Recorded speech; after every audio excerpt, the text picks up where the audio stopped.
क्या ये सिनेरियो होता है आपके साथ भी? कस्टमर ने आइटम परचेज किया था, अब किसी रीज़न की वजह से वो आइटम एक्सचेंज करवाना चाहता है। देखो, अगर सेम डे पे एक्सचेंज हो रहा है तो आप वो बिल को मॉडिफाई कर सकते हो।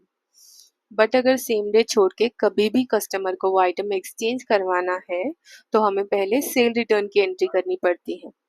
फिर जो दूसरा बिल बनेगा उसमें ये अमाउंट एडजस्ट करना होता है। या फिर अगर इसी में दूसरा सिनेरियो देखें तो कस्टमर ने आइटम रिटर्न किया और ऐसे कहा कि ये जो मेरा बैलेंस है वो जमा ही रहने दो, अगली बार जब मैं परचेज करने के लिए आता हूँ तो उस बिल में माइनस कर देना। तो दोनों ही सिनेरियोज के लिए आपको सेल रिटर्न की एंट्री करनी पड़ेगी पहले, राइट?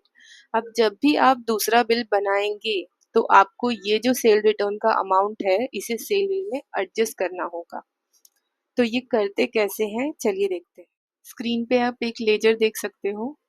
यहाँ पे इसमें सेल रिटर्न की एंट्री आपको दिखाई दे रही है इस कस्टमर के लेजर में। यानी कि कस्टमर ने जो रिटर्न किया है आपने उसकी सेल रिटर्न की एंट्री कर दी। सेल रिटर्न की एंट्री कैसे करते हैं उसके बारे में भी हम अलग से वीडियो बनाएंगे। तो यहाँ पे देखिए, फॉर एग्जांपल आपने सेल रिटर्न की एंट्री कर दी, लेकिन यहाँ पे किस बिल के अगेंस्ट ये सेल रिटर्न हुआ है वो नहीं दिखाई दे रहा आपको। तो वो इसलिए क्योंकि ये कैश बिल था। कैश बिल की जब हम सेल रिटर्न एंट्री करते हैं और रिटर्न का अमाउंट 10,000 से ज़्यादा का हो रहा है तो हमें वो सेल रिटर्न की एंट्री करने के लिए उस कस्टमर का लेजर क्रिएट करना ही पड़ता है। यहाँ पे देखिए, हम डबल क्लिक करके ओपन करते हैं ना, तो ये सेल रिटर्न की स्क्रीन ओपन होती है। यहाँ पे आप देख सकते हैं सेल बिल नंबर, कौन से बिल का रिटर्न है ये। तो अगर हम ये बिल ओपन करें, ये देखिए ये है वो बिल 113 नंबर का। ये सेल रिटर्न की एंट्री है इस बिल के। तो ये बैंगल का जो आइटम था आप देख पा रहे हो, और ये कैश बिल है। यानी कि सीआरएम अकाउंट क्रिएट करके हमने ये कैश बिल बनाया था, इसके लिए लेजर में इस बिल की एंट्री नहीं है। तो अब 2 दिन पहले इस कस्टमर ने परचेज किया था और आज 10 तारीख को यानी कि 8th ऑफ मई को परचेज किया। 10th ऑफ मई को ये कस्टमर रिटर्न करने के लिए आया है। इसके बदले में कस्टमर को कोई और आइटम परचेज करना है। तो आपने यहाँ पे बिल बनाया। इस बिल में कस्टमर अकाउंट में आपको कस्टमर का लेजर सेलेक्ट करना इम्पॉर्टेंट है, यानी कि क्रेडिट बिल बनाएंगे हम, क्योंकि सेल रिटर्न करते समय 10,000 से ज़्यादा का रिटर्न अमाउंट होने की वजह से हमने कस्टमर का लेजर क्रिएट किया था। इसीलिए ये बिल भी क्रेडिट बिल ही बनेगा। यहाँ पे कस्टमर अकाउंट में आपको कस्टमर का लेजर सेलेक्ट करना होगा, तभी आप वो जो सेल रिटर्न का अमाउंट है इस बिल में एडजस्ट कर सकते हैं।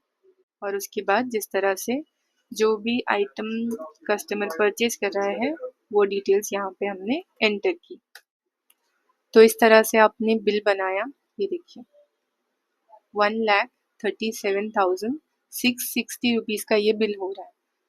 और ये जो कस्टमर का रिटर्न अमाउंट है, यानी कि जो आइटम रिटर्न किया कस्टमर ने, उसका अमाउंट कितना है 1,22,747 रुपीज़। तो कस्टमर का बोलना ऐसा है कि इस बिल में ये रिटर्न का जो अमाउंट है वो माइनस कर दो और बाकी का ऊपर का जो है वो पे कर देंगे।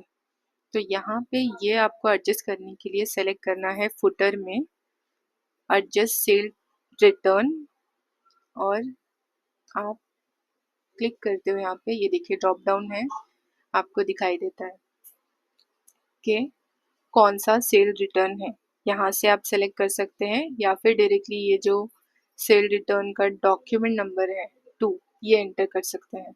तो इस तरह से आपने ये यहाँ पे सेलेक्ट कर लिया। ये देखिए अब बाकी का ऊपर का 14,913 रुपीज़ पे करने हैं कस्टमर को। तो फॉर एग्जांपल कस्टमर ने ये कैश पेमेंट कर दिया, हो गया ये बिल क्लियर, और यहाँ पे ओके कर दिया। तो इस तरह से सेल रिटर्न हम बिल में एडजस्ट करते हैं, यानी कि सेल रिटर्न का अमाउंट बिल में एडजस्ट करते हैं। तो ये तो हमने देखा कि सेम ईयर का बिल था। अब देखिए ये वाला जो बिल है, कब का था ये बिल? 8th ऑफ मई का बिल था, हमने जो सेल बिल ओपन करके देखा था। और इन्होंने रिटर्न किया 10th ऑफ मई को, यानी कि 2 दिन बाद इन्होंने वापस ला के दिया। अब फॉर एग्जाम्पल एक कस्टमर ने, अभी आप देखोगे तो ये ईयर स्टार्ट ही है, फाइनेंशियल ईयर की, न्यू फाइनेंशियल ईयर का स्टार्ट ही है, अप्रैल से स्टार्ट होता है, 1 अप्रैल से, और ये मई मंथ है। तो फॉर एग्जाम्पल लास्ट ईयर का परचेज था और तभी रिटर्न भी हो गया था एक कस्टमर का, और वो रिटर्न आपको इस ईयर में एडजस्ट करना है। समझ रहे हो आप? ये देखिए, हम लेजर देखते हैं फिर आपको अच्छे से समझेगा। ये जो लेजर है, यहाँ पे आप देख पा रहे हो ओपनिंग कितनी है, 26,595 रुपीज, इतनी ओपनिंग है। तो ये जो ओपनिंग है ये सेल रिटर्न की ओपनिंग है, जो कि लास्ट ईयर की है। देखिए, हमें मल्टी ईयर का लेजर देखना होता है, तो यहाँ पे हम डबल क्लिक करते हैं फ्रॉम पे और रिफ्रेश। ये देखिए, सेल था, सेल अमाउंट था 66,000, कैश दिया था इस बिल का उन्होंने, और रिटर्न कर दिया था इतना, 26,595 रुपीज का। ये देखिए 51, इस पे डबल क्लिक करेंगे, ये देखिए ये सेल रिटर्न का वाउचर ओपन हुआ है। बिल नंबर क्या था, 51, और ये कौन से बिल का रिटर्न है, 435, इस बिल का रिटर्न है ये देखिए यहाँ पे पहला जो आइटम था इसका रिटर्न है, पेंडेंट का। तो इसका अमाउंट था 26,595 रुपीज। अब कस्टमर को ये भी एडजस्ट करना है और इस ईयर का जो रिटर्न है वो भी एडजस्ट करना है, या फिर इस ईयर का रिटर्न है ही नहीं। फॉर एग्जाम्पल, कहने का मतलब ऐसा है मेरा कि लास्ट ईयर का भी अगर सेल रिटर्न आपको एडजस्ट करना है बिल में, तो वो कैसे करेंगे? तो यहाँ पे देखिए ट्रांजैक्शन में सेल, तो इस बिल का अमाउंट हो रहा है 1,71,310 रुपीज, और कस्टमर का जो बैलेंस है 99,379 रुपीज। ये देखिए एडजस्ट सेल रिटर्न, यहाँ पे लेजर में आप देख सकते हैं कि इस ईयर का भी एक सेल रिटर्न है, 10 मई 2025, डॉक्यूमेंट नंबर है सेल रिटर्न का 3। तो यहाँ पे ये हमने इस ईयर का एंटर किया, ये देखिए यहाँ पे आपको दिखाई दे रहा है, ये सेलेक्ट किया या फिर डायरेक्टली 3 एंटर करके एंटर प्रेस किया, तो ये अमाउंट यहाँ पे एडजस्ट हुआ। इसी तरह लास्ट ईयर का एडजस्ट करना है हमें। ये देखिए, ये जो 6 मार्च का रिटर्न है, सॉरी 23 मार्च का रिटर्न है, क्या है, डॉक्यूमेंट नंबर 51। ये एडजस्ट करने के लिए ऐड पे क्लिक किया हमने, सेलेक्ट किया एडजस्ट सेल्स रिटर्न, और यहाँ पे ये देखिए 3 दिखाई दे रहा है, लेकिन ये तो हमने ऑलरेडी एडजस्ट किया। लास्ट ईयर का एडजस्ट करने के लिए आपको यहाँ पे डायरेक्टली ये जो सेल रिटर्न का डॉक्यूमेंट नंबर है वो एंटर करना है, और ये एंटर प्रेस किया। ये देखिए अमाउंट आप देख सकते हो यहाँ पे 26,595 रुपीज, और यहाँ पे 26,595 रुपीज। तो इतना अमाउंट इस तरह से हमने यहाँ पे एडजस्ट किया, और बाकी का जो है कस्टमर ने कैश दिया, ऑनलाइन दिया, और ये ओके करके बिल सेव कर लिया। ये देखिए यहाँ पे लेजर, अब हमने रिफ्रेश किया, ये देखिए अब आप इस लेजर का बैलेंस देख सकते हो, 0 बैलेंस। अब तक हमने 2 एग्जाम्पल्स देखे, दोनों ही क्रेडिट बिल थे। एक लास्ट एग्जाम्पल देखते हैं कैश बिल का। तो यहाँ पे ये बिल बना, कैश बिल, उसके बाद सेल रिटर्न का अमाउंट कितना था, 9,000, अराउंड 9,000, यानी कि 10,000 रुपये से कम। इसके लिए ये जो सेल रिटर्न का बिल है वो भी कैश में बन गया।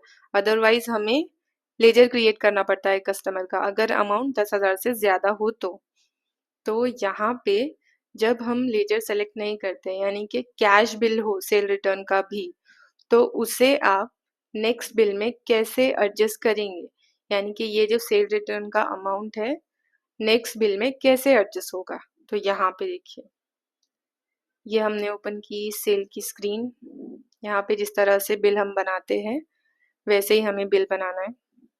ये देखिए, अब हमारे पास इस कस्टमर का तो लेजर क्रिएटेड नहीं है, यहाँ पे as it is cash account रहेगा, उसके बाद CRM अकाउंट हम सेलेक्ट करेंगे।